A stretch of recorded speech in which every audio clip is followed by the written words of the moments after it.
Have you ever experienced a moment that changed your life forever? Tonight's story isn't just about love, power, or fate. It's about the quiet choices that define who we truly are. Stay with me until the end, because this one might touch your heart in ways you don't expect.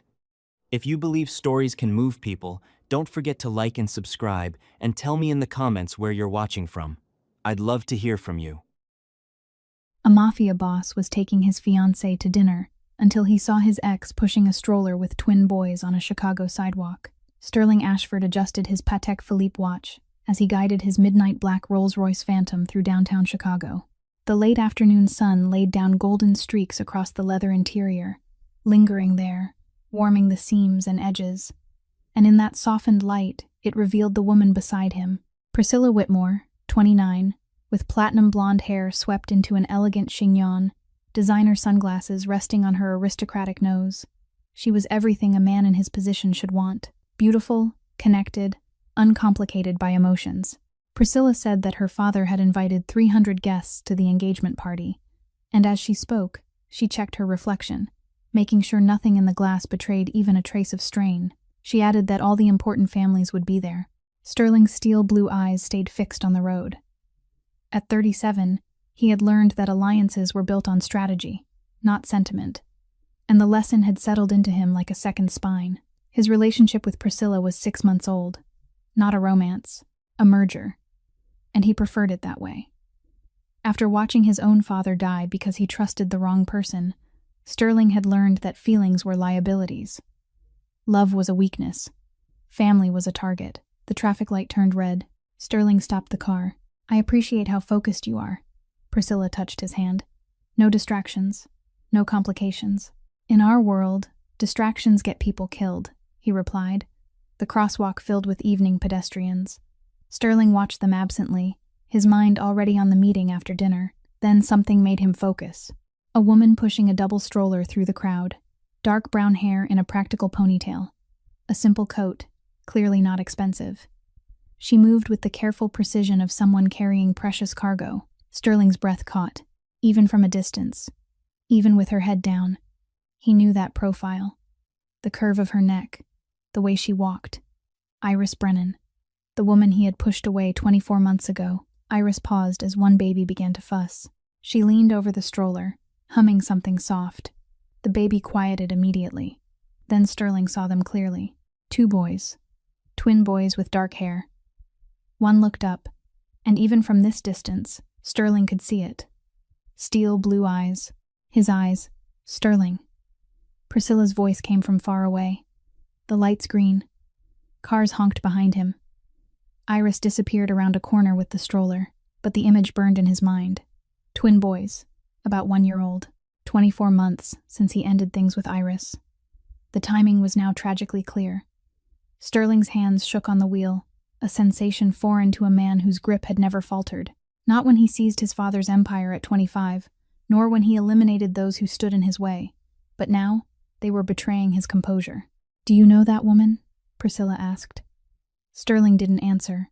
His mind raced back to their last night together.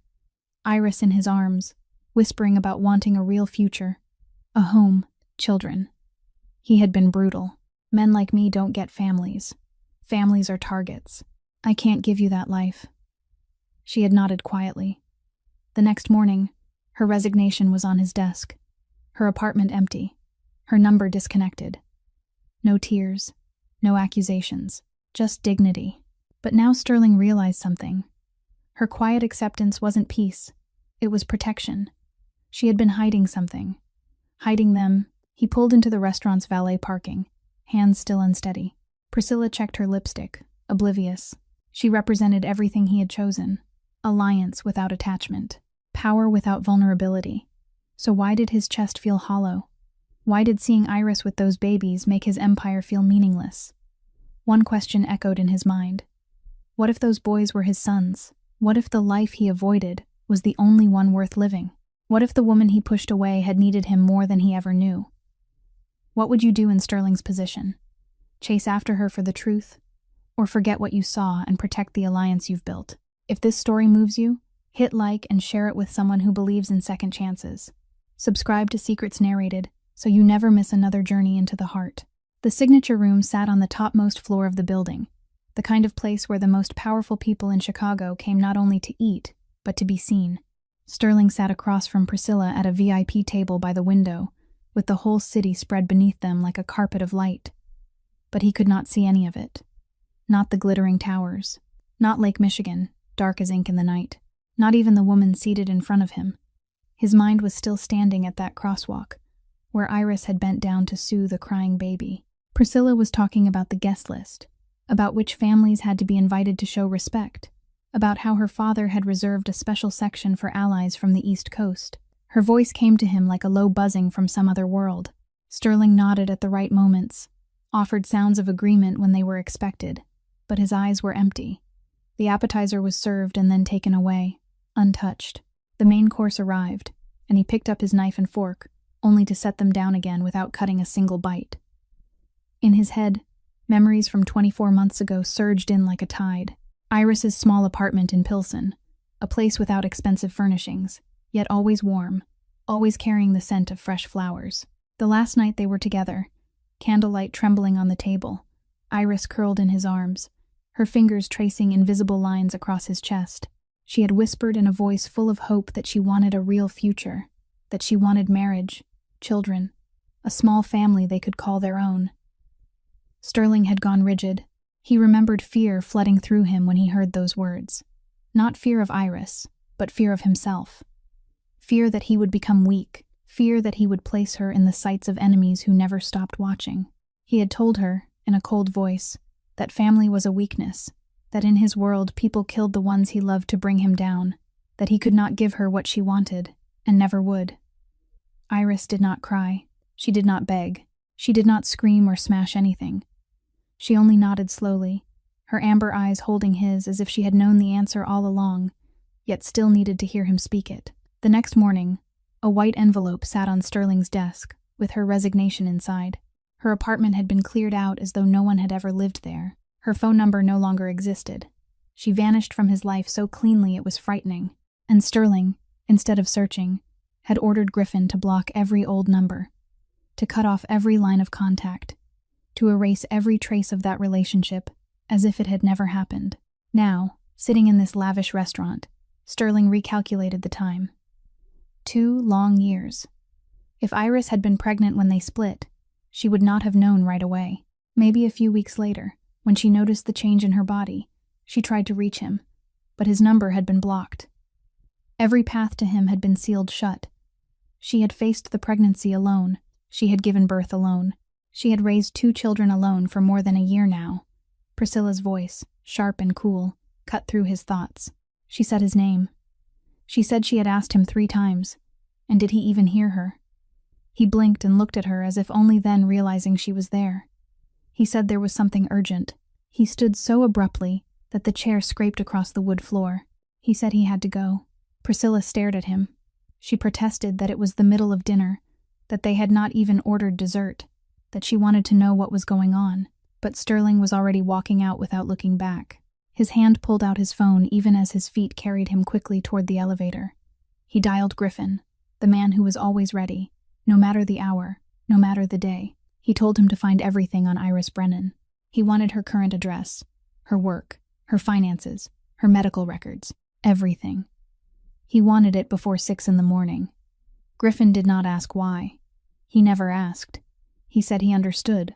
Boss. Sterling drove through the Chicago night, streets he knew now looking like an unfamiliar maze. The image of Iris bent over the stroller, singing softly to a baby, played on repeat in his mind like a damaged film. The child's eyes looked up, eyes exactly like his. Had she tried to reach him, or had she chosen to hide him because she knew he would refuse? And if she had tried, how many of her calls had he blocked without ever knowing? Sterling did not sleep. All night he sat in the pitch-dark penthouse, no lights on, no whiskey poured, only sitting there and staring into nothing, waiting. The heavy gold timepiece on his wrist measured out each second with its steady tick, and every tick sounded like an accusation. When the Chicago sky began to shift from black to a pale, reluctant gray, a knock came at exactly 6 in the morning. Griffin stepped inside with a thick file in his hand, his face as expressionless as it always was. He said that this was everything he had found, boss. He set the file on the table, then retreated a single step and stood still, like a statue. Sterling reached out and switched on the desk lamp, and a thin wash of yellow light spilled into the room. He opened the file and began to read, page by page, line by line, detail by detail, detailing Iris Brennan's life since that fateful night, all laid out in ink. The first page recorded her work history. After she resigned from Sterling's company, Iris applied to a small accounting firm in the suburbs. 2 months after they broke up, she discovered she was pregnant. She kept working until the 6th month of the pregnancy, when the company abruptly terminated her contract, masking their discrimination behind vague performance reviews the moment her pregnancy became visible. There was no severance. There was no health insurance after she left. Sterling turned to the second page, and his heart felt as if a fist had closed around it. The call record showed that Iris had called his number 47 times in the 2 weeks after she found out she was pregnant. A barrage of desperate attempts, each one marked by a single word in the system: blocked. Griffin spoke, his voice flat and even. He reminded Sterling that he had ordered all old numbers blocked after she quit. Her number had been on that list. Sterling said nothing. He remembered giving that order while he was trying to convince himself that a clean break was best for them both. He had not imagined that the command would cut off nearly 50 pleas for help that went into a digital void by Iris to tell him she was carrying his children. The third page was medical, and what Sterling read made his hand shake. Iris had delivered twins at a public hospital, without good insurance, without anyone beside her. The birth had taken a dangerous turn because she suffered severe postpartum hemorrhaging and nearly died on the operating table. She stayed in the hospital for 2 weeks to recover, alone, with no family, no friends, no one coming to visit. Her newborns lay in incubators during the first days of their lives while their mother fought to keep her own life. The fourth page described her current life. Iris lived in a small apartment in Pilsen, a working-class part of Chicago, where the rent was cheap but the security was not. She worked part-time at a bakery called Sweet Haven, earning just enough to keep herself and her 2 children afloat. No savings, no support network, only her and 2 little children. Sterling turned to the last page, a copy of the 2 children's birth certificates, and something in him collapsed. First son, Noah Sterling Brennan. Second son, Miles Brennan. Noah Sterling.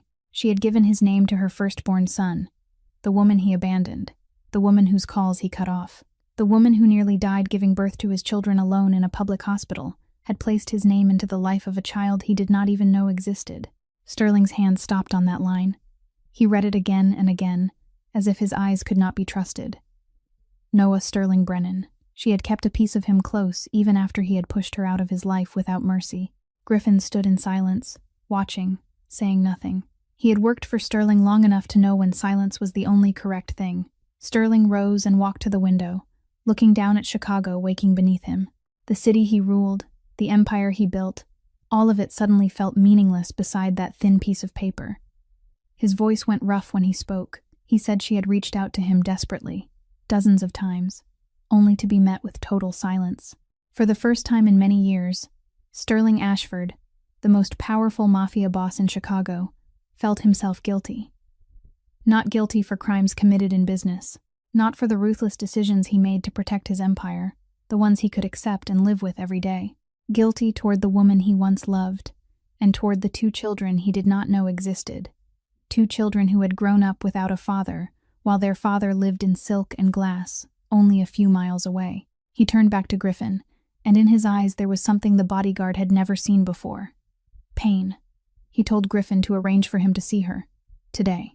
Griffin nodded. He said she was working the morning shift at the bakery, starting at 7. Sterling looked at the time. 6:15 in the morning. He reached for his coat. He said he was going now. Sweet Haven Bakery sat on a quiet corner in Pilsen, a small oasis tucked among aging brick buildings and modest grocery stores. The scent of freshly baked bread drifted through the early morning air, mingling with the rich aroma of just brewed coffee. Inside, small wooden tables were arranged neatly, pale cream curtains framed the windows, and the warm glow of hanging lamps wrapped the room in a kind of gentle embrace. Sterling parked a block away and watched through the windshield. He had brought no bodyguards. He wore no suit, only a simple jacket and jeans, as if he were an ordinary man stopping in for breakfast. Through the glass, he saw Iris wiping down a table, her dark brown hair tied back neatly, a white apron secured around her waist. She moved with quick, practiced ease, as though she had done this work hundreds of times. And perhaps she had. Through all the months, he had not even known where she was. He drew in a slow breath and stepped out of the car.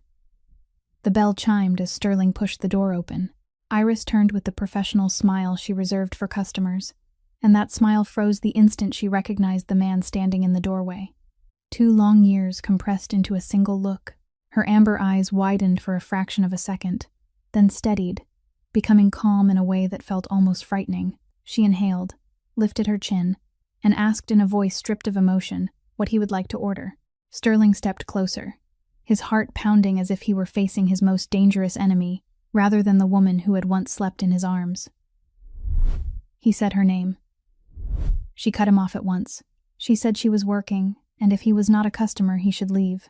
He told her he needed to speak with her. She replied that they had nothing to discuss. Iris turned her back and continued wiping a table that was already spotless, as though he did not exist. Sterling did not move. He stood there, looking at her small but unyielding back, and said the one thing he knew would make her stop. He said he had seen her yesterday on Michigan Avenue with the children.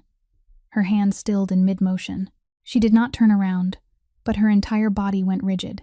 A heavy silence settled over the little bakery. Sterling swallowed and asked the question that had haunted him through the night. He asked if they were his sons. Iris turned then. Her eyes were cold as ice.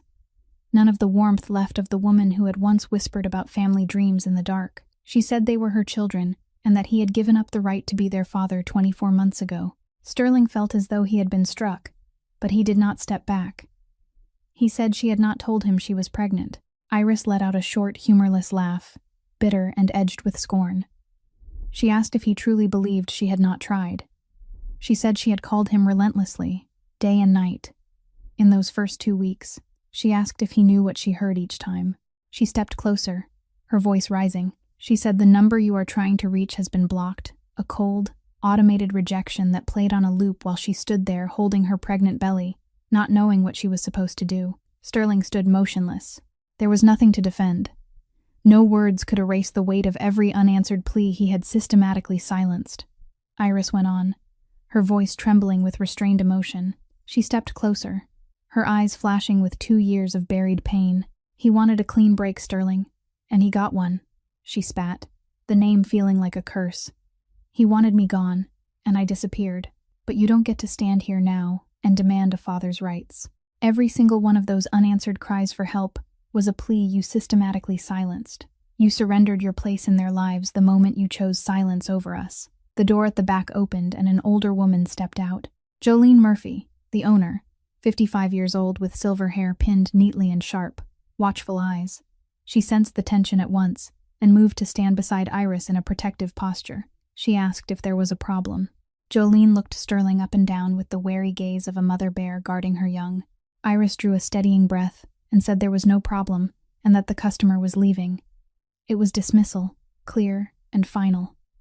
Sterling understood he could not force anything. Not here. Not now. He nodded slowly and walked toward the door, but before stepping outside, he paused and turned his head just enough for Iris to hear him. He said he knew he had no right. He knew he had been wrong. He had made the greatest mistake of his life when he let her walk away and blocked every path back to him. He looked directly into her eyes and said he would return, and this time he would not disappear. The bell rang again as he stepped out. Inside the bakery, Iris stood alone among the empty tables, her hand gripping the cleaning cloth so tightly her knuckles turned white. She did not cry. She had forgotten how to cry long ago, since that first night in the hospital when she woke after surgery and realized she was still alive. Alone, with 2 newborn sons who needed her. Jolene came to her side and placed a hand on her shoulder, asking if she was all right. Iris tried to smile, but it twisted and faltered. She said she was fine, yet her eyes were red and her voice unsteady. Outside, Sterling sat in his car without driving away. He looked through the glass at the small bakery, at Iris returning to her work as though the encounter had never happened. This was the place where she rebuilt her life from the wreckage he had left behind. Without his help, without his money, without his protection, she had done it all alone. and that filled Sterling with both admiration and pain. He had lost the right to stand beside her long ago, but he would not lose the chance to make things right. No matter how long it took, no matter how many times she turned him away, he would come back, just as he had promised. That evening, Sterling sat alone in the study of his penthouse, the desk lamp casting long shadows over the photographs spread across the oak surface. Griffin had provided more images of Iris and the twins, pictures taken from a distance, yet clear enough for Sterling to see every feature on the children's faces. He lifted one photograph and stared at Noah, the boy with blue eyes identical to his own, the straight nose, the strong square line of the jaw, already visible despite his small age, a miniature reflection of himself. Miles was different, his bright smile and the spark of mischief in his eyes belonging entirely to his mother. Sterling did not hear the door open until Priscilla's cool voice sounded behind him, asking who they were. He turned. Priscilla stood in the doorway, green eyes fixed on the photographs scattered across the desk. She entered without invitation, her heels striking the marble floor with a sharp rhythm, like the ticking of a countdown. Sterling did not attempt to hide anything. He set the photograph down and said evenly that she was his former lover. Priscilla picked up another photograph and studied the two children carefully. Her voice dropped several degrees as she asked about them. He answered that they were his sons. A heavy silence filled the room. Sterling watched Priscilla master her expression, surprise shifting into anger, and then smoothing back into the composed calm she wore so well. She placed the photograph down and asked what he intended to do, whether he planned to call off the engagement, reminding him that her father would not accept such a decision. Sterling replied that he had not decided anything, but he would not ignore his children. Priscilla fell silent for a long moment, and then something unexpected happened. She smiled, a sweetness so polished that Sterling narrowed his eyes in suspicion. She moved closer and sat gracefully in the chair opposite him, fluid as a cat. She said he was right. They were his children. She had no right to prevent him from acknowledging them. Sterling was taken aback by the sudden shift. Priscilla continued in an unusually gentle tone. She said she only needed to know her place in this matter. He could recognize the children and provide for them financially. They could still proceed with the wedding as planned. Many men in their world had children from previous relationships. It was hardly unusual. Sterling looked at her, unconvinced by such easy acceptance. As if reading his thoughts, Priscilla gave a soft laugh and said she was practical. This alliance mattered to both families. She would not allow something personal to disrupt something far greater. She rose and smoothed her dress. She said she was leaving and that he should think it over. They would speak again soon. Priscilla exited the penthouse with the same elegance with which she had entered. But the moment the elevator doors closed, and she stood alone in the cold metallic space, the smile vanished. Her face hardened to stone. Her green eyes flashed with calculation. She took out her phone and dialed a familiar number. She addressed Chester in a voice as cold as ice, and ordered him to find out everything about Iris Brennan. Weaknesses, work, relatives, everything. She wanted to know how to break her. Over the next 2 weeks, Iris had no idea that her life was being manipulated by an unseen hand. It began with a man in a gray suit appearing at Sweet Haven Bakery, introducing himself as a food safety inspector. He walked through the shop making notes with a displeased expression, and eventually produced a long list of violations that needed immediate correction if the bakery wished to avoid closure. Jolene's face drained of color as she read the list. Absurd requirements she knew her shop did not violate. Before she could protest, her phone rang. A low, unfamiliar voice spoke only one sentence, telling her to fire Iris Brennan or the bakery would face serious trouble. Then the call ended. Jolene did not tell Iris about it. She simply embraced the young woman and said everything would be all right. But Iris had troubles of her own. The first message arrived at midnight, while she had just settled Miles back to sleep after a nightmare. An unknown number. A brief and chilling message telling her to stay away from Sterling Ashford, or the children would be in danger. Iris stared at the screen with trembling hands. She deleted it, but she could not erase the fear lodged in her chest. That night she checked the locks 3 times before going to bed, and she barely slept. The second message arrived the next day, then the third, each one more explicit in its threat. Yet she told no one. She did not want to ask Sterling for help. She did not want to give him a reason to step into the life she had fought to rebuild on her own. And then Priscilla appeared. She happened to encounter Iris at the supermarket near her apartment, where Iris was buying formula for the boys. A beautiful woman with platinum blonde hair and sharp green eyes, approached with a smile sweet as artificial sugar. She asked if Iris was indeed Iris, then introduced herself as Priscilla, Sterling's fiancée. Iris stood frozen, her fingers tightening around the box of formula. Priscilla continued in a tone of feigned friendliness. She said she knew about Iris and the children. She insisted she had no issue with them. Sterling could provide financial support for his sons. That was his responsibility. But Iris should not expect anything more. She tilted her head, the smile never wavering, and reminded her that Sterling would marry her in 3 months as planned. She asked if Iris understood. Iris said nothing. She simply stood there, watching Priscilla turn and walk away, the click of her heels against the supermarket floor echoing like a mocking laugh. That night, Iris returned to her small apartment, locked the door carefully, and gathered both Noah and Miles into her arms in the darkness. She sat on the bed holding her sons as though they were her only lifeline in a black sea, and for the first time since giving birth, she cried. Not for Sterling, not for the threatening messages, not for the hardships of her life, but because in a moment of weakness at the bakery that morning, when Sterling said he would come back, she had begun to believe him. She had begun to hope that perhaps things might be different. Now she understood. In their eyes, she was merely a problem to be handled, a small obstacle on the path to a powerful alliance among the wealthy. Tears fell into Noah's soft hair as she whispered that she was sorry for bringing her children into this. 3 days after the encounter with Priscilla at the supermarket, Sterling returned to Sweet Haven Bakery as he had promised. This time he carried a bouquet, bright yellow sunflowers that he remembered Iris once saying she loved, an awkward gesture that did not resemble the style of a Mafia boss at all. He pushed the door open, the bell chiming as before, and searched for her familiar figure among the wooden tables. Iris stood behind the counter, arranging pastries in the display case. She looked up at the sound of the bell, and Sterling saw immediately that something had changed. It was not anger like their last meeting, not the cold defiance in her eyes. This time it was distance, an invisible wall raised between them that he could feel even from several feet away. She looked at him for a second, then quickly looked away, as if unwilling to let their eyes meet for too long. He stepped toward the counter and placed the sunflowers down, telling her he had brought flowers and reminding her that she once said she liked sunflowers. Iris did not look at them. She continued arranging pastries, her hands trembling slightly, her voice steady and stripped of feeling as she said he should keep his distance.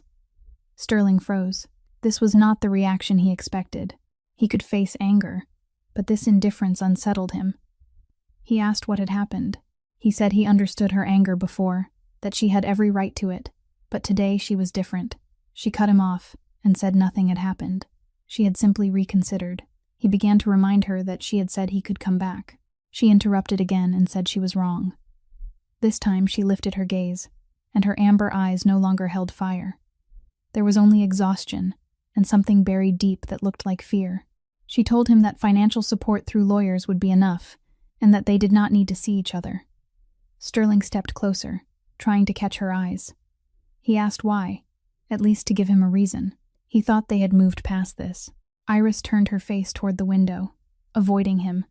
Her voice trembled slightly, as she said she now understood her place. Her place. The phrase rang in Sterling's mind like an alarm. That was not Iris's language. That was not how she spoke. This was the woman who had bluntly told him he had no right to be a father, who had counted every blocked call and thrown the number in his face. She was not someone who spoke of her place with quiet resignation. He looked more closely and saw what he had missed. The dark circles beneath her eyes were deeper. Her shoulders were tight, as though bracing for a blow. She kept glancing toward the window as if expecting danger. She was not angry. She was afraid. Someone had made her afraid. Sterling said nothing more. He nodded slowly, picked up the bouquet, and walked out of the bakery. But instead of driving away, he sat in the Rolls-Royce parked a short distance off and pulled out his phone to call Griffin. His voice hardened as he told him he needed something checked. He wanted to know if anyone had approached Iris in the past week. Every meeting, every call, every unfamiliar face near her. Anything unusual. Griffin replied that he would need a few hours. Sterling gave him 3. 3 hours later, Griffin stood in the penthouse with a laptop and a grave expression. He opened files that Sterling did not want to hear but had to. Security footage from the supermarket near her apartment showed that 2 days earlier Priscilla Whitmore had approached Iris. They spoke for about 20 minutes. Griffin moved to the next image.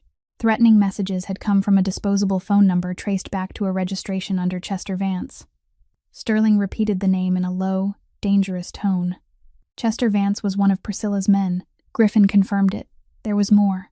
The health inspector who visited the bakery the previous week did not exist in any city health department records. No inspector had been assigned to Sweet Haven in the past month. The man was an imposter. Sterling stood motionless, absorbing each piece. Priscilla met Iris. Chester sent threats. A fake inspector tried to intimidate the bakery. The pieces aligned into a picture so clear it was cruel. His fiancée was attempting to crush the woman raising his children. The silence that followed stretched long. There was no shouting, no explosion of rage, no shattered glass. Only a cold stillness that Griffin knew was far more frightening than fury. It was the silence before a storm, the silence of a kingpin planning his move. At last Sterling spoke, each word falling like a stone. He said Priscilla had threatened his family. Griffin waited, knowing the order was coming. Sterling told him to bring her to the penthouse immediately. He walked to the window and looked down at Chicago, sinking into dusk as evening settled over the city. Lights flickered on across the skyline like millions of watching eyes. His voice turned to ice as he added that she wanted to play this game. And that was fine. But she had forgotten who he was. The penthouse lay in darkness, lit only by the glow of Chicago spilling through the vast glass windows, pale streaks of light stretching across the marble floor like restless shadows. Sterling stood with his back to the door, looking out over the glittering skyline where millions of people lived their ordinary lives, unaware that above them, a war was about to begin. The sound of the elevator opening broke the stillness, followed by the measured strike of high heels against stone. Priscilla entered with the confidence of someone accustomed to being summoned at any hour. Her black cocktail dress fitted to perfection as though she had just stepped away from an elegant gathering. She remarked that he had called her in the middle of the night and asked what could possibly be so important. Sterling did not turn. His voice was even and cold as he asked what she had done to Iris Brennan. A brief silence passed before Priscilla answered in a tone sweet enough to taste artificial. She claimed she had merely spoken with Iris, woman to woman, to clarify matters, and asked what could possibly be wrong with that. Sterling finally faced her. He walked to the desk where Griffin's laptop still displayed the carefully arranged evidence. He lifted a stack of papers and dropped them onto the desk with a dry snap. He listed the threatening messages sent from a disposable phone registered under Chester Vance, her man. He mentioned the fake health inspector, who had no record with the city. He spoke of the call to the bakery owner demanding that Iris be fired. Then he looked directly into her eyes and asked if she wished to explain. Priscilla's face paled for a fraction of a second before she regained control. Her green eyes narrowed as she countered by asking if he was spying on her. Sterling answered without hesitation that he was protecting his family. Priscilla laughed, a sharp sound like shattering glass. She repeated the word family with open scorn and asked if he truly called a small-town accountant and 2 children from nowhere his family. She stepped closer, the sweet mask gone, revealing anger and contempt beneath. She demanded to know who he thought he was, whether he believed he could break the engagement without consequences. She reminded him that her father had planned this alliance for 5 years. 5 years she had waited. 5 years she had played the perfect fiancé, and now he would throw it all away for that woman. Sterling closed the distance between them, until only a few steps remained. His voice lowered, dangerous as the growl of a predator before it strikes. He told her to listen carefully. If she or anyone else touched Iris or his children, he would forget whose daughter she was. Any other woman might have trembled before that icy gaze, before the threat carried in the voice of the most powerful Mafia boss in Chicago. But Priscilla was not just any woman. She had been raised in this world, born into its shadows and hardened by its schemes. She smiled faintly without fear and asked if he was threatening her, reminding him of who her father was. She tilted her head with open challenge and spoke of Reginald Whitmore, who controlled the entire East Coast and maintained alliances even Sterling treated with caution. If he wished to end the engagement, she said, so be it. But he should understand that he had just declared war on the Whitmore family. Sterling did not move at the threat. If that was necessary, he replied. Priscilla turned toward the elevator, but paused at the threshold. She glanced back, her smile cold enough to chill the air, and told him he would regret this. The girl and the 2 children would not be safe. She added that it was not a threat, only the truth. The elevator doors closed behind her. Inside the polished metal cabin, Priscilla took out her phone and dialed her father. Her voice was calm and businesslike as she informed him that Sterling Ashford had refused the engagement, choosing that woman and her 2 children over an alliance with them. She paused to listen to the anger on the other end, then continued. She had found his weakness, the 2 children and their mother. He would do anything to protect them. A cruel smile formed on her lips as she concluded that this was exactly what they could use. Back in the penthouse, Sterling stood alone in the dark, looking out over the city he had spent his life conquering. He knew the storm was coming. Reginald Whitmore was no easy enemy. He had money, power, and deep entanglements throughout the underworld. This war would not be simple. But this time it was different from every battle before. This time, he was not merely protecting an empire, not defending territory or influence. This time he was protecting his family, the ones he had not known he needed until he nearly lost them forever. Sterling took out his phone and called Griffin. He ordered increased security for Iris and the boys, around the clock. No one allowed near them without his permission. He paused, watching the Chicago lights flicker in the night, then told Griffin to prepare for war. The next morning, Sterling stood outside the door of Iris's small apartment in Pilsen. Alone, without bodyguards, without a luxury car. He had taken a taxi, trying to look as ordinary as possible, even though his heart pounded like a war drum inside his chest. He knocked and waited, unsure whether she would open the door after everything that had happened. Soft footsteps sounded within. Then the door opened a few inches. Iris stood there, surprise and caution in her eyes, her hair still slightly damp from a shower, wearing an old t-shirt and simple jeans. Behind her, in the small living room, Noah and Miles sat on a rug playing with brightly colored wooden blocks. "I need to talk to you," Sterling said before she could send him away. "The truth. All of it. No more hiding." Iris studied him for a long moment, weighing her choice. Then she sighed, stepped aside, and allowed him in. The apartment was smaller than Sterling had imagined, yet clean and warm, with simple framed pictures on the walls and pale yellow curtains softening the light. The furniture was worn but neatly arranged, and everywhere were signs of 2 small children, from a folded stroller in the corner to toys scattered across the floor. Sterling sat down on an old sofa across from Iris. He did not look at her at first, but stared at his own hands that had done many things he was not proud of. "What you think you know about me," he began in a low voice. "Successful businessman, chief executive of an energy company, that is only the surface. The company is a front." Iris sat opposite him, silent, waiting, not interrupting.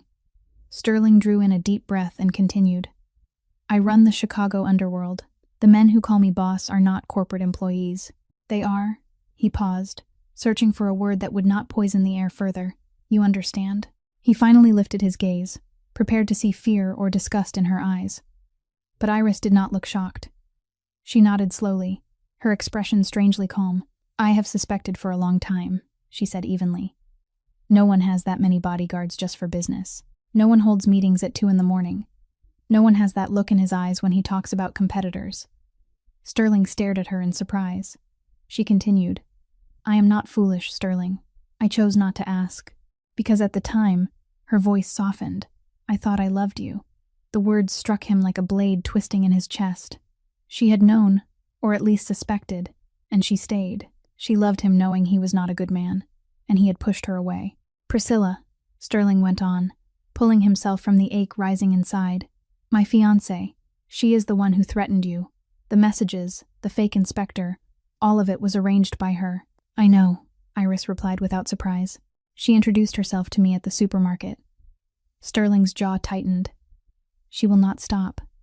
Her father, Reginald Whitmore, is far more dangerous. He controls the entire East Coast and has ties to the most powerful families in this world. "I ended the engagement last night." He held her gaze. "They consider it a declaration of war." Iris was quiet for a moment, then turned to look at Noah and Miles, playing on the rug, unaware of the adult conversation unfolding. Noah was trying to stack the blocks into a tower while Miles kept knocking them down, laughing with delight. "Are the boys in danger?" she asked softly, her voice trembling. "I will not allow that to happen," Sterling answered firmly. "But you need to know the truth so you can decide." "Decide what?" "I want to protect you and the boys," he said, "but I will not force myself into your life. If you want me to disappear, To keep complete distance? I will respect that. Just allow me to arrange protection from afar. You will not see them, but they will be there to keep the children safe. Iris looked at him for a long time, her amber eyes searching his icy blue ones, as though looking for something real beneath them. Then she spoke slowly and clearly. You said you would come back. You said you would prove it, with actions, not words. Sterling nodded. I will. Then prove it, she said with quiet resolve.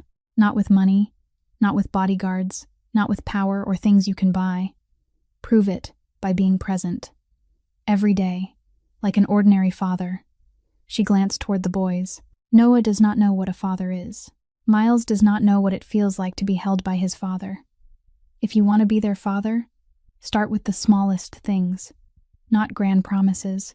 Sterling turned his eyes toward his sons, truly seeing them from close for the first time. Noah looked up, perhaps sensing the weight of that gaze. The child's blue eyes met the blue eyes of the unfamiliar man, and in that brief moment, something shifted deep within Sterling's chest. This was his son, his blood, and he had missed the first 13 months of their lives. I will not disappoint you, he whispered, unsure whether he was speaking to Iris or to himself. Not you. Not them. That weekend, Sterling sat on a weathered park bench in a small park in Pilsen, arriving 30 minutes before the agreed time. He did not drive the Rolls-Royce Phantom. He took a taxi. He did not wear a tailored suit or an expensive shirt. Only a simple button-down and jeans, like any other father bringing his children to the park on a day off. He wanted to look ordinary. He wanted, for a few hours at least, to belong to this quiet, unremarkable world. Griffin stood at a distance near the park entrance, close enough to intervene if necessary, far enough not to draw attention.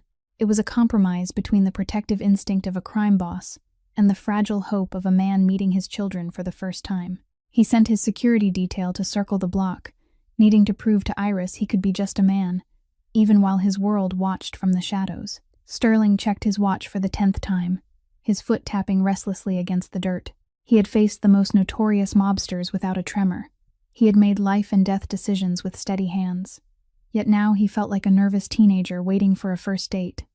Then he saw them. Iris pushed the double stroller into the park, her brown hair lifting gently in the breeze, caution still written across her face. Inside, Noah and Miles sat side by side, round eyes wide with curiosity as they took in the world. Sterling rose to his feet, his heart quickening. Iris stopped a few steps away, as though marking an invisible boundary. She looked down at the boys and spoke softly, telling them that this was Sterling and that he was a friend of their mother. A friend of their mother. Sterling understood she was not ready to call him father in front of them, and he accepted it. He had to accept whatever she allowed. He knelt slowly, lowering himself to the level of the stroller to truly see his sons up close for the first time. Miles, the more outgoing one, immediately broke into a wide grin at the sight of a new face, reaching toward him as though eager to touch this stranger. Noah was different. The boy studied Sterling with blue eyes identical to his own. No smile, no fear, only a seriousness that seemed almost too deliberate for a 13-month-old child. Sterling had never felt so carefully assessed, not by rivals across a boardroom table, not by enemies in dark alleys, but by a child who could not yet speak, trying to decide who this man was. Iris explained quietly that Noah was cautious with strangers and asked him not to force it. Sterling nodded and extended his hand slowly, not toward Noah, but toward Miles. The little boy immediately grabbed his finger and laughed, as though he had discovered a new toy. The afternoon moved slowly and awkwardly. Sterling pushed the stroller along the path while Iris walked beside him at a measured distance. Miles babbled endlessly, pointing at everything from birds in the trees to another child's bright balloon, as though introducing the entire world to this newly arrived man. Noah remained silent, his eyes tracking Sterling's every movement. Sterling tried his best. He fed them snacks and spilled crumbs everywhere because he did not know how to tilt the container properly. He played peekaboo, and Miles erupted in delighted laughter while Noah continued to watch him with mild skepticism. He attempted to read them a small book about animals, but his voice sounded stiff, more suited to a financial report than to the roar of a lion or the trumpet of an elephant. Iris observed quietly, and Sterling noticed the faint curve at the corner of her mouth. Perhaps she found it almost amusing to see a powerful Mafia boss struggle with a box of crackers and a picture book. Late in the afternoon, When the sun tilted west and the air grew cooler, they settled onto a bench before leaving. Sterling felt more exhausted than after any tense meeting, yet he did not want the time to end. He did not want to walk away from them. Then it happened. Somehow, Noah climbed out of the stroller and slowly made his way toward Sterling on small hands and knees. Iris instinctively moved to intervene but stopped, watching with curiosity. Noah halted directly in front of Sterling and looked up at the man seated on the bench. Blue eyes met blue eyes, serious and searching. Then the child reached up, tiny fingers brushing Sterling's cheek, as if confirming he was real. "Da," Noah said in a clear, bright voice. Sterling froze. Iris gasped softly, explaining that Noah had never said that to a stranger, that he had not even said it to Jolene, that it was the first word he had spoken to anyone besides her. Something tightened painfully in Sterling's chest. Heat burned behind his eyes, a sensation he had not felt in decades. The son he had not known existed. The son who had lived 13 months without a father had just given him the most sacred name. Instinctively, Sterling bent down and lifted Noah into his arms, awkward and uncertain because he had never held a child before. He feared holding too tightly and hurting him, feared holding too loosely and letting him fall. Noah did not resist. The boy rested his head against Sterling's shoulder as though that place had always belonged to him. Miles, not to be outdone, raised his arms and made impatient sounds demanding the same. Sterling looked at Iris for guidance, and she nodded. He gathered Miles into his other arm and sat there on the park bench with one child on each side, completely unsure of what to do next. Iris watched them, and for the first time since seeing Sterling again, she noticed something different in his eyes. Not the cold calculation of a crime boss, not the composure of a powerful man, but fear. Fear of doing it wrong. Fear of losing them. Fear of not being enough for the two small lives resting in his arms. It was something she had never seen in Sterling Ashford. And it was that very thing that made her begin to believe that perhaps, just perhaps, he truly wanted to change. The next 3 weeks changed everything.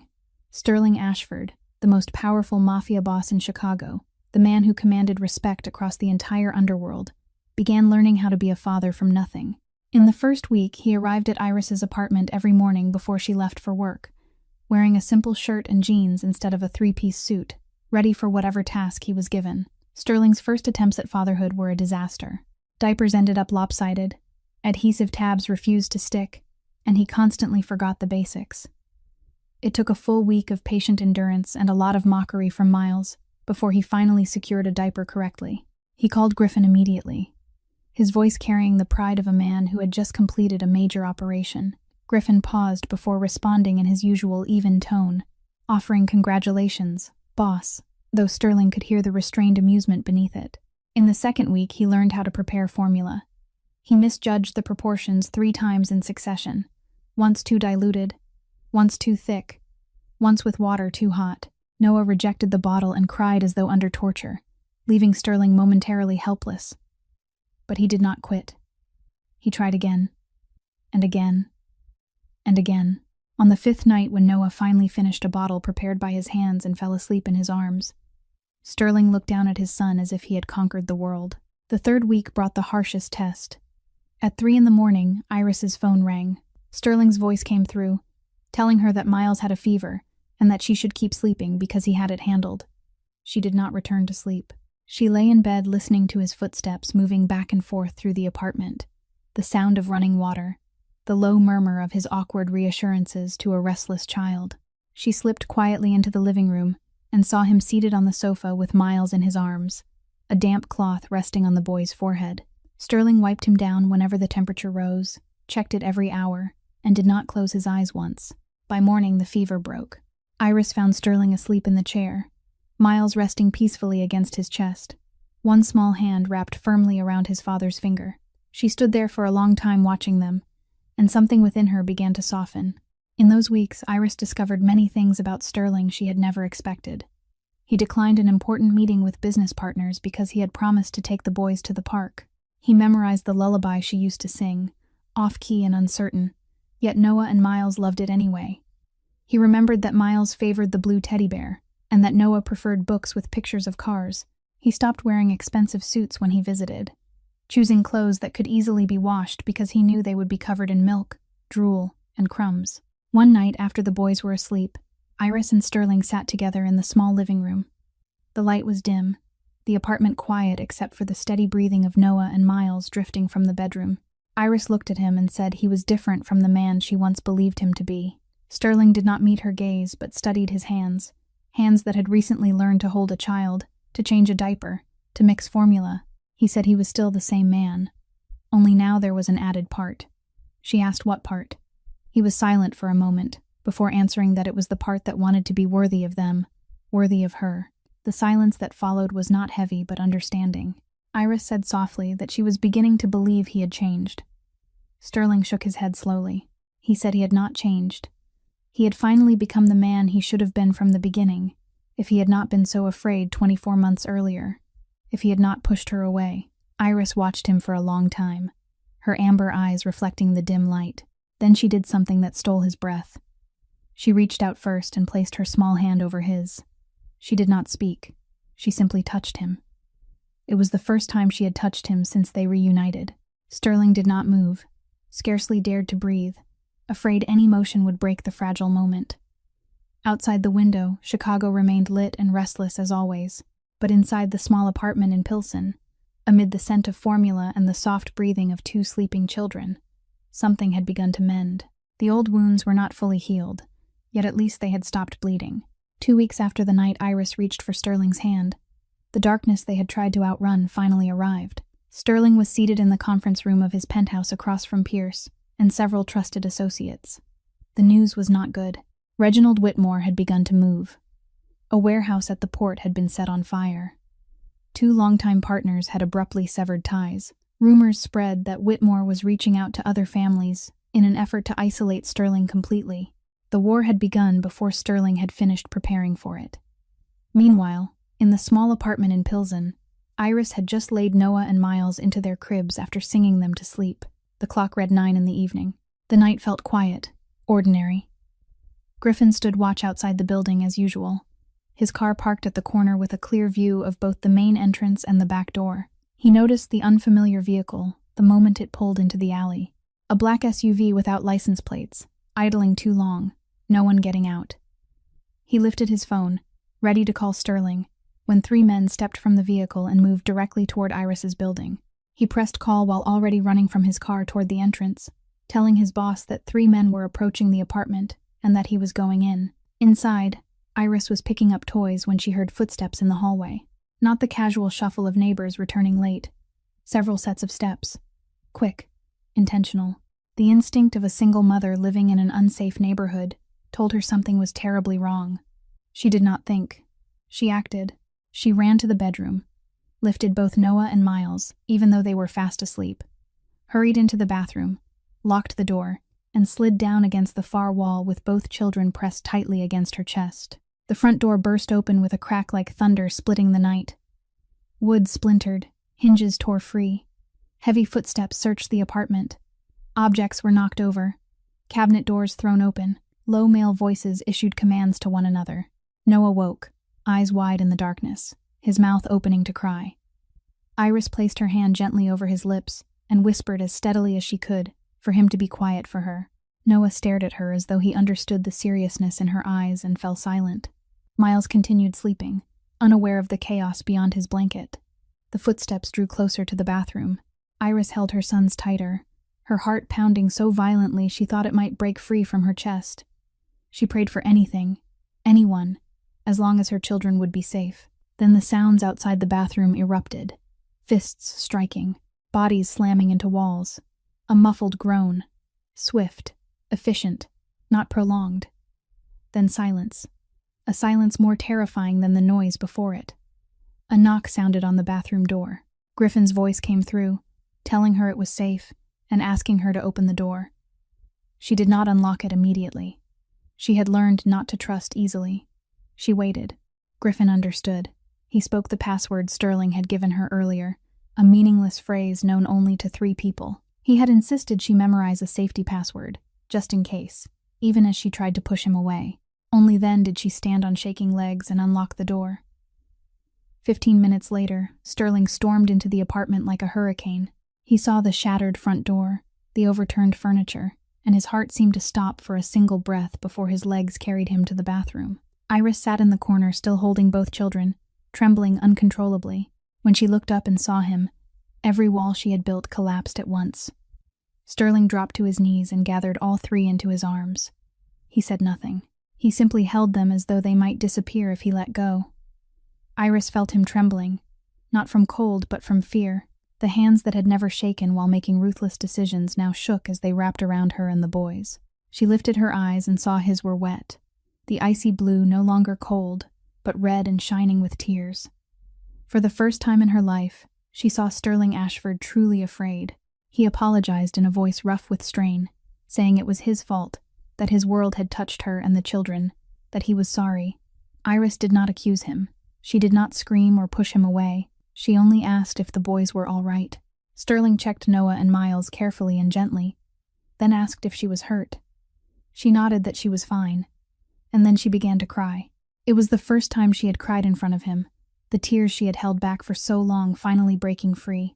Sterling held her tighter and let her weep into his shoulder, knowing no words would ever be enough.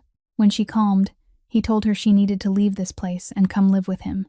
The mansion had stronger security and guards around the clock. It was no longer safe here. Normally, Iris would have refused. She would have insisted she did not need his protection, that she could manage on her own. But tonight, after sitting in a bathroom clutching her children while strangers tore through her home, she understood that pride would not shield Noah and Miles. She agreed. Sterling looked at her in surprise at how quickly she answered.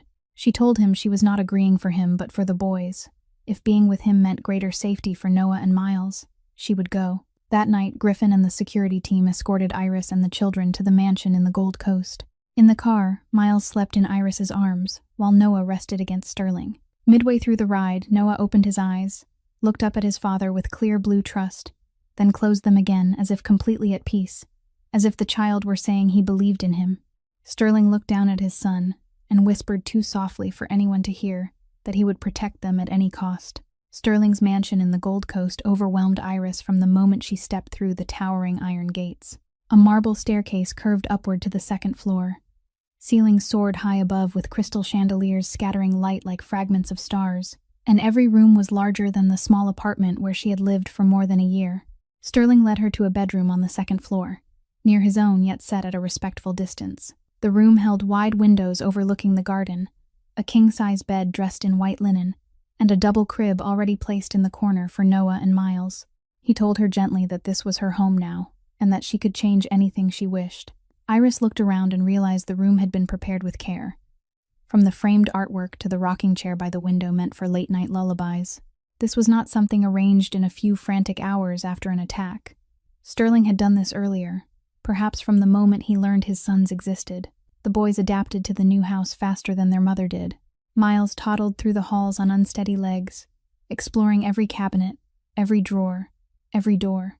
He discovered the playroom Sterling had arranged in advance, and shouted with delight at the sight of new toys, bright picture books, and a soft rug covering the floor. Noah was different. The quieter child seemed drawn to the garden behind the mansion, where tall old trees stood watch, and rose bushes lined the path. He could stand for long stretches, simply observing the leaves shifting in the wind, his eyes serious as if contemplating something far beyond his years. The day after they moved in, Pierce came to visit. Sterling's 62-year-old uncle and most trusted advisor stepped into the living room with undisguised curiosity. When he saw Noah and Miles, he stopped, his eyes growing moist. He murmured in wonder that they looked so much like Sterling as a boy, especially the quieter one. He pointed toward Noah, who regarded him with that familiar caution. Pierce then turned to Iris, who stood nearby, still unsure of her place in this grand house. He offered her a warm smile and told her she was the first person who had ever made Sterling afraid in a good way, and that his nephew needed someone like her. The most surprising transformation came from Griffin. The cold and reserved bodyguard somehow became Uncle Griffin in the boys' world. Miles adored climbing onto him, tugging at his ear, and laughing while Griffin stood as still as a statue, expression unchanged yet never pushing the child away. Noah preferred sitting on Griffin's lap while he read aloud, even though Griffin's voice carried the same tone he might use for a financial briefing. Once, Iris paused in the kitchen doorway and found Griffin feeding the boys.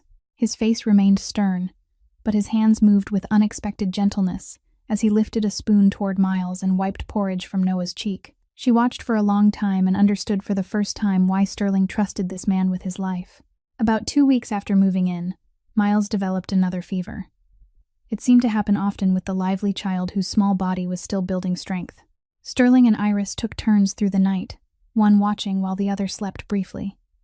They moved together with a quiet rhythm, no need for many words, only a glance or a nod. At 4 a.m, the fever finally broke, and Miles drifted into peaceful sleep. Iris sat beside the crib, eyes heavy with exhaustion. Sterling remained next to her, just as weary but unwilling to leave. At some point, Iris leaned unconsciously toward him, her head resting against his shoulder. She did not realize what she was doing. Her body simply sought the nearest comfort. Sterling froze, afraid that any movement might wake her and break the moment. She fell asleep against him, her breathing soft and even. He stayed there until dawn, unmoving despite the numbness in his shoulder and the ache in his back. He listened to her steady breaths and the faint sounds of the boys sleeping. For the first time in his life, he understood what simple happiness meant. When the first light filtered through the curtains, Iris stirred. It took her a few seconds to remember where she was, and when she realized she had slept on his shoulder through the night, color rushed to her face and she straightened quickly, apologizing. Sterling interrupted gently and told her she needed rest and that she should not apologize for that. Their eyes met, and something shifted between them. No longer victim and protector, no longer single mother and absent father, no longer former lovers divided by fear and pride. They were beginning to become a family. While family life inside the mansion gradually settled into a fragile rhythm, beyond the tall walls, the storm continued to gather strength. Reginald Whitmore was not a man who accepted humiliation, and Sterling's decision to break the engagement with Priscilla was the greatest insult he had ever endured. In their world, that meant only one thing: war. The bad news arrived in waves. First, a warehouse at the port, one of Sterling's most important facilities, went up in flames during the night. The estimated damage reached $2 million, yet the greater concern lay in the message behind the fire. Whitmore could reach anything that belonged to Sterling if he chose to. Next came the casino downtown, the most stable source of income, suddenly subjected to relentless inspections from police and regulatory agencies.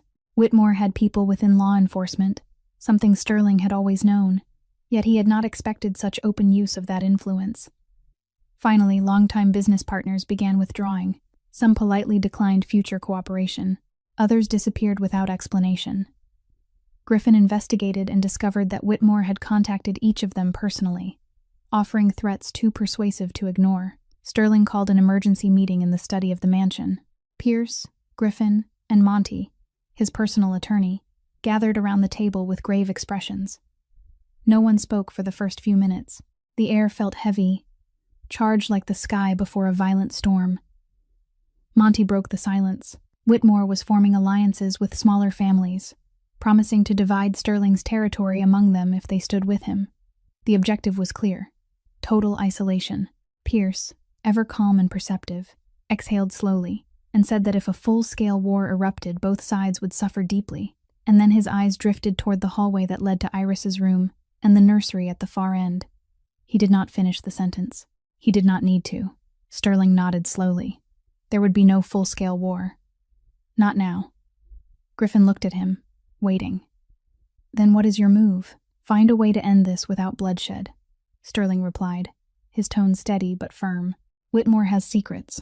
Everyone does. We find his. The meeting ended, yet Sterling remained in the study alone. He sat in the dark, staring at the city lights beyond the window, weighing the choices before him. That was when Iris entered without knocking, a privilege she had gained without either of them noticing. She asked quietly if he was all right, and took the chair opposite his desk. He answered that he was fine, and they both knew it was not true. She told him gently that he was not fine. She had seen his face during the meeting. She had seen the way his eyes drifted toward the children's room whenever danger was mentioned. Sterling sighed and let the mask slip, the one he wore for everyone else. Whitmore is forcing a choice, he admitted. Attack or be attacked. That is how this world works. Iris sat in silence for a moment before asking what he intended to do. He confessed that he did not know. In the past, he would have struck first without hesitation. That was how he built everything he owned. And now, he looked toward the door behind which Noah and Miles slept, Now I have something to lose, something worth more than any empire. Iris rose and stepped closer to him. Her voice was gentle but unwavering. You do not need to prove anything to me through violence. I have seen who you are when you stay awake all night because Miles has a fever. I have seen who you are when you fail 5 times at changing a diaper and do not give up. That is real strength. Sterling watched her without interrupting. She continued that a strong man is not the one who defeats the most enemies, but the one who protects what matters most. Noah and Miles need a living father, not a fallen legend. Her words pierced the darkness that had clouded his thoughts. He called Griffin back into the room and issued a new order. Find every secret Reginald Whitmore has, past and present, every questionable transaction, every enemy he has betrayed. I want to know who seeks revenge against him and who holds leverage over him. Griffin nodded that he knew where to begin. Information is a better weapon than a gun, Sterling said quietly, and it spills less blood. Griffin left with his assignment. Sterling stood at the window again, looking over Chicago stretched beneath him in glittering lights. Iris joined him without speaking. She did not need to speak. Her presence was enough. They stood together, gazing at a city of brilliance and shadow, aware that the battle ahead had not yet ended, but this time Sterling would not face it alone. One way or another, the war was moving toward its conclusion. 3 days after his conversation with Iris, Griffin returned to the mansion, carrying a thick file in his hands. He entered Sterling's study and placed the stack of papers on the desk with an expression Sterling had never seen on his loyal guard, something caught between tension and hesitation. Griffin said he had found what Sterling needed, and something he had not expected. Griffin had been quietly digging into Whitmore's past for years, but only now did the final piece of the puzzle fall into place. Sterling opened the file and began to read. The first pages contained what he had anticipated: a list of Whitmore's former enemies, men he had deceived and betrayed over 40 years in the underworld. There was evidence of illegal transactions, records that could send Whitmore to prison if delivered into the right hands. There was even a list of witnesses willing to testify against him under proper protection. All of it was useful, yet none of it felt decisive enough to end this war once and for all. Griffin continued as Sterling turned to the final pages and said there was more. Something connected to his father. Sterling froze, his hand suspended over the paper.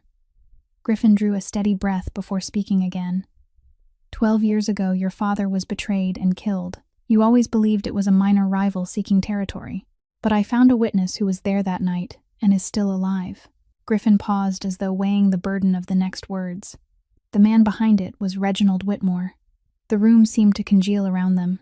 Sterling read the final pages, the detailed testimony, the evidence linking Whitmore to the assassination of his father a lifetime ago, a ghost that never truly stopped haunting him. His hand trembled as he turned each page, eyes tracing the lines again and again as if refusing to accept what they revealed. His father had not died because of misplaced trust as he had believed. His father died because of Whitmore, the same man who later sought to marry his daughter into Sterling's family. It was a cruel circle. Whitmore eliminated his father to clear the path for his own empire, and 12 years later intended to control the empire Sterling built through marriage to Priscilla. Had the engagement proceeded, Whitmore would have held influence over both families, and the son of the murdered man would never have known the truth. Sterling asked why he had never known this, his voice rough with restrained fury. Griffin replied that Whitmore was skilled at concealment. The witness had been afraid and silent for 12 years, but persuasion had its methods. Sterling did not ask what those methods were. He did not need to. He rose and walked to the window overlooking the garden where Noah and Miles played under a guard's watchful eye. Rage surged through him like a tidal wave. Whitmore deserved death, deserved loss, deserved to feel the emptiness Sterling had carried since he was 25. For half his life, Sterling had carried that festering ache in his soul. For 12 years he built an empire to prove himself worthy of his father's legacy, all while the man responsible thrived and plotted further control. Then Noah's laughter drifted up from the garden, bright and unburdened. A moment later he heard Iris's gentle voice reading to Miles from the next room, warm and steady. Sterling closed his eyes. If he chose revenge, the war would deepen. Whitmore had children and grandchildren and an empire prepared to fight. Blood would spill, and not only the blood of enemies. Iris would suffer. Noah and Miles would suffer. His father died because of this world. Did he want his sons to grow up beneath the same shadow of hatred and violence? A quiet knock sounded, and Pierce entered, already aware of the revelation from Griffin. He asked what Sterling intended to do with this information. Sterling turned from the window. His eyes were still cold, but the wild fury had receded. He answered with unexpected calm that he wanted a meeting arranged with Whitmore, just the two of them, on neutral ground. Pierce asked cautiously if he meant to kill him. Sterling shook his head. He said he intended to give Whitmore a choice, something his own father had never been granted. Pierce studied him for a long moment, then nodded and left to arrange the meeting. Alone again, Sterling approached his desk and picked up a framed photograph resting in the corner. His father stared back at him, the man who had taught him everything about this world, who died when Sterling was 25, leaving behind an empire and a wound no one could soothe. Sterling spoke softly to the photograph, recalling that his father once said revenge was best served cold. He whispered that he would not consume that meal. He would choose family. He would choose the future instead of the past. Noah's laughter rose from the garden once more, and this time Sterling allowed himself a small, weary, but genuine smile. The abandoned restaurant stood on the outskirts of Chicago, neutral ground claimed by no family.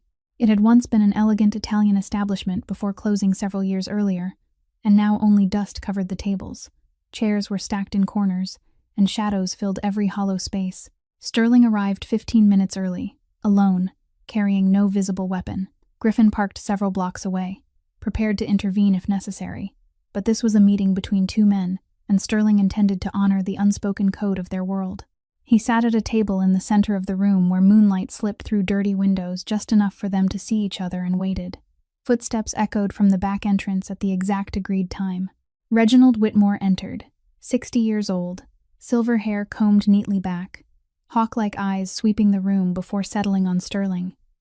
He had come alone as well, observing the same silent rule. Whitmore took the seat opposite him, face unreadable, gaze calculating. He asked what Sterling wanted and whether he had come to surrender. Sterling did not answer. He placed the thick file on the table and slid it across. He told Whitmore to read. Whitmore opened it with suspicion, and as he turned each page, the color drained slowly from his face. His sharp eyes moved quickly over the evidence Griffin had gathered. Lists of former enemies willing to testify, records of illegal dealings that could send him to prison, and finally the testimony tying him to the assassination of Sterling's father 12 years earlier. Sterling stated calmly that it was proof of Whitmore's betrayal and murder of his father, that witnesses were ready to speak, that every dirty transaction from the past 2 decades was documented within those pages. Whitmore closed the file, struggling to maintain composure, though his hand trembled slightly. He asked what Sterling intended to do with it. Sterling replied that it depended on him. Whitmore narrowed his eyes and questioned whether he believed he could threaten him. Sterling shook his head and said he was offering a choice, something Whitmore had never granted his father. He rose and walked slowly around the table, voice steady, each word deliberate. The first choice was to continue the war. In that case, Sterling would send the file to every family, to law enforcement, to the press. Whitmore would be isolated, betrayed by those he once allied with, and ultimately destroyed not by Sterling but by the very world he had built. Then Sterling stopped directly in front of him and described the second choice. Whitmore would withdraw. He would call Priscilla back to the East Coast. All attacks would cease, and they would never cross paths again. Whitmore's jaw tightened, anger and disbelief flashing in his eyes. He asked whether Sterling was sparing him after he had killed his father. Sterling stood unmoving and said he was not sparing him and would never forgive what had been done, but he was choosing not to seek revenge. Whitmore demanded to know why. Sterling paused before answering, and when he did, his voice carried something deeper than cold resolve. He said he had 2 sons, 13 months old, children who knew nothing of blood and hatred and death in the dark. He wanted them to remain ignorant of that world for as long as possible. His father died because of that life. He would not let his sons grow up driven by vengeance for a grandfather they never met. He would not let them become him. He told Whitmore he could call it weakness if he wished, but Sterling called it strength, stronger than both of them combined, because it required courage to stop. Silence stretched across the abandoned restaurant. Whitmore looked from the file to Sterling and back again. At last he exhaled heavily, as though carrying the weight of 12 years of secrets. He admitted Sterling resembled his father more than he had thought. His father had once given him a chance as well. Sterling nodded and reminded him that he had chosen betrayal instead. Whitmore acknowledged it was the greatest mistake of his life, not because it led to this moment, but because he had not known a single night of true peace since the blood was first spilled. He stood, appearing older and more tired than when he entered. He agreed to withdraw. Priscilla would leave Chicago. The attacks would stop. It was finished. As Whitmore turned toward the door, Sterling spoke once more, warning that if he broke his word, there would be no second chance and no choice offered next time. Whitmore paused briefly, nodded without turning back, and disappeared into the darkness. Sterling remained alone in the abandoned restaurant, moonlight tracing pale lines across the dusty floor. He took out his phone and called the mansion. Iris answered with worry in her voice, asking if he was all right. He told her it was over and, for the first time in weeks, allowed himself a genuine smile. He said he was coming home. She asked again if he was hurt. He assured her he was fine, truly fine, as he looked toward the distant shimmer of Chicago's skyline. He told her to wait for him. 3 months after the meeting with Whitmore, life had changed completely. Priscilla left Chicago at her father's command.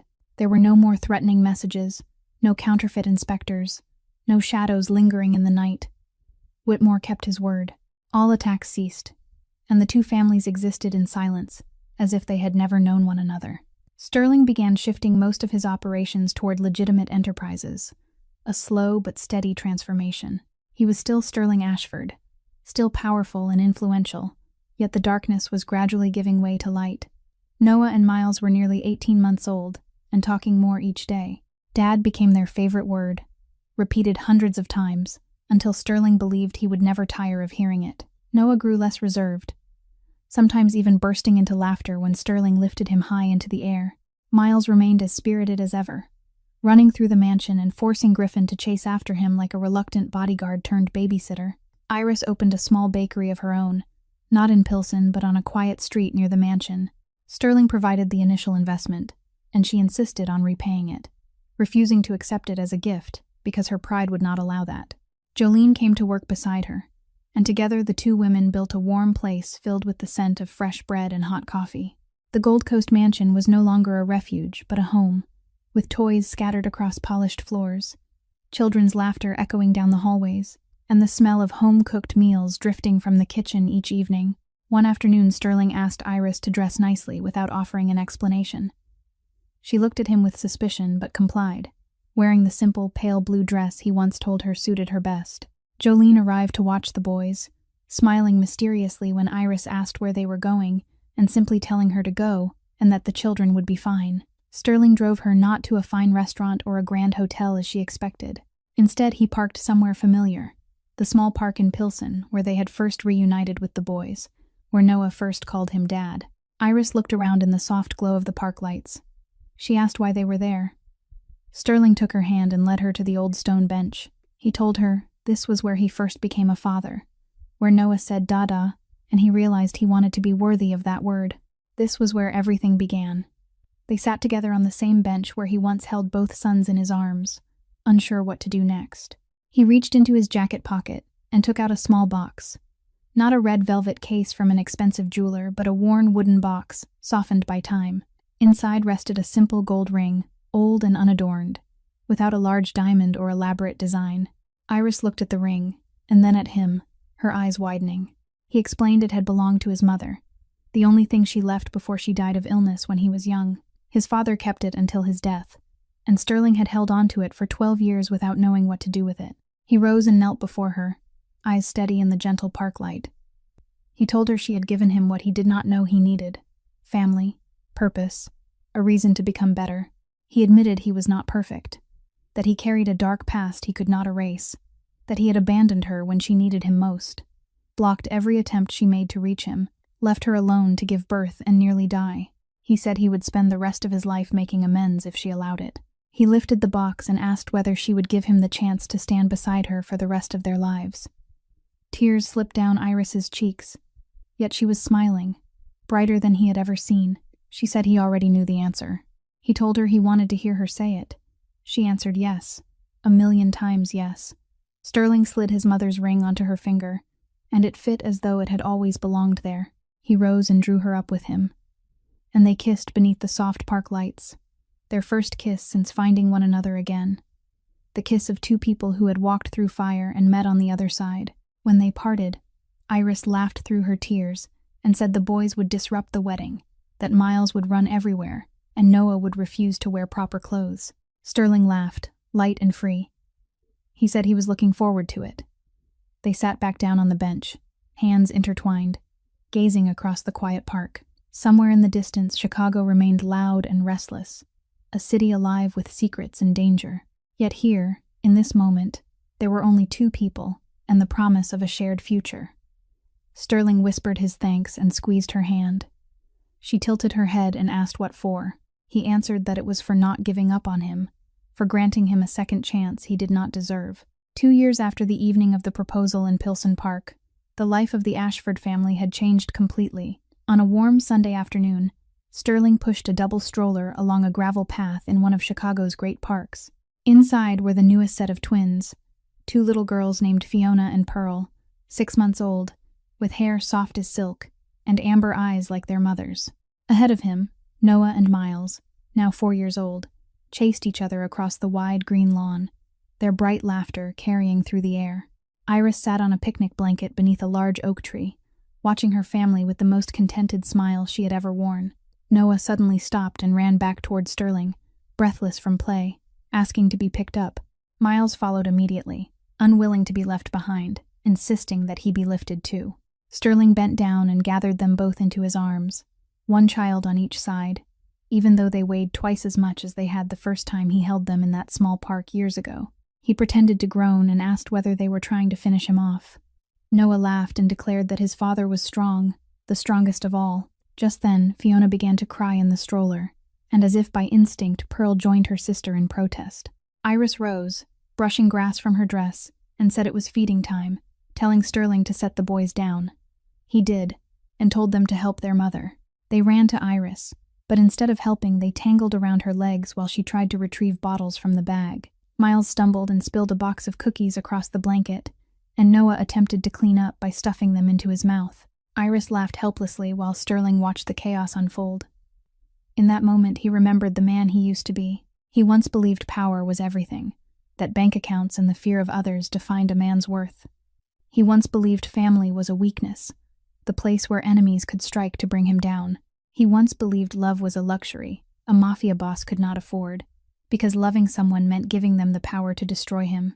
Now, watching Iris laugh as milk soaked into her blouse, watching Noah sit patiently beside the stroller, singing off-key to his sisters, watching Fiona and Pearl drift back to sleep in their mother's arms, he understood what had taken him nearly 40 years to learn.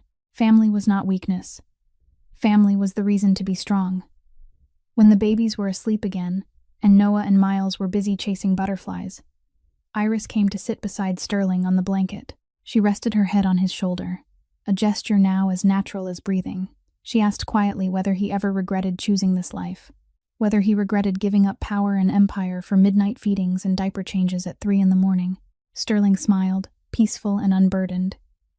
He said an empire could always be rebuilt, but a family could not. He looked around at his children playing, at Iris beside him, at the Chicago sky painted with pink and orange clouds. He told her this was his true empire. They sat in silence, watching Noah try to teach Miles how to catch butterflies, while Miles preferred simply to run and shout across the field. Fiona and Pearl slept in their stroller, unaware of the complicated world beyond the softness of their blanket and the shelter of their parents' love. Sterling whispered his thanks to Iris for giving him all of this. She squeezed his hand and said he had found it himself. She had only opened the door. Sterling Ashford, once the feared ruler of Chicago's underworld, looked at his small family in the late afternoon sun. The city still stood, still moved by its own rules, still shadowed by danger. But he no longer needed to dominate it. He had found something more valuable than any empire, something money could not buy and power could not seize. He had found the second chance he almost lost years ago at a crosswalk. The story of Sterling and Iris reminds us that it is never too late to change, never too late to mend the mistakes of the past. Sometimes the most precious things in life are not what we chase, but what we nearly lose while pursuing illusions. Family, love, connection, with those we hold dear. These are what truly matter, what give life its meaning. If you stood where Sterling once stood, holding all the power in the world but no one to share it with, would you have the courage to let it go and begin again? Do you believe in second chances? Share your thoughts in the comments below. We would truly like to hear what rests in your heart. If this story touched you, press like and share it with those who believe in redemption. Do not forget to subscribe to Secrets Narrated and turn on notifications so you do not miss the next emotional journey. We sincerely thank you for spending your time with us today. May you and your loved ones have good health, joyful days, and lives filled with peace and love. Goodbye, and we will see you in the next video.